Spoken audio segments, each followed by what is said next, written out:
नमस्कार मित्रांनो, MX4U चॅनलमध्ये तुमचं मनापासून स्वागत आहे. मित्रांनो, तुम्ही मतदानासाठी पात्र आहात का?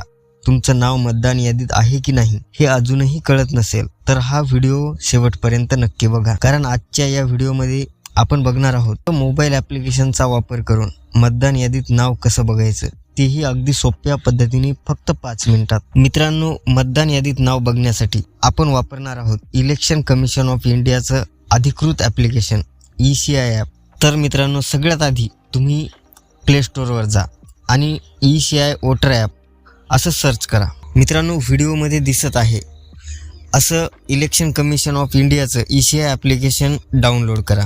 डाउनलोड केल्याच्या नंतर यामध्ये तुम्हाला लॉग इन करायचं आहे किंवा अकाउंट नसेल तर रजिस्ट्रेशन करावं लागेल.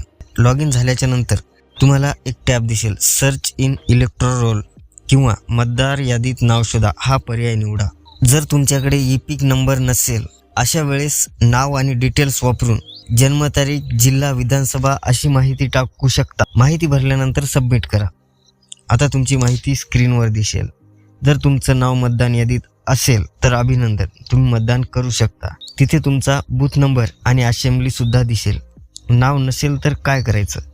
आता मित्रांनो, जर तुमचं नाव मतदान यादीत नसेल तर घाबरायचं काही कारण नाही. तुम्ही या ॲप्लिकेशनमधून नवीन मतदार नोंदणी करू शकता, नाव दुरुस्ती करू शकता, पत्ता बदल करू शकता. फक्त फॉर्म 6 किंवा करेक्शन ऑप्शन निवडा आणि आवश्यक कागदपत्र अपलोड करा. अशा सोप्या पद्धतीने तुम्ही मोबाईल वापरून मतदान यादीत तुमचं नाव आहे की नाही हे चेक करू शकता. व्हिडिओ उपयोगी वाटला तर लाईक, शेअर करा आणि MX4U चॅनलला सबस्क्राईब करायला विसरू नका.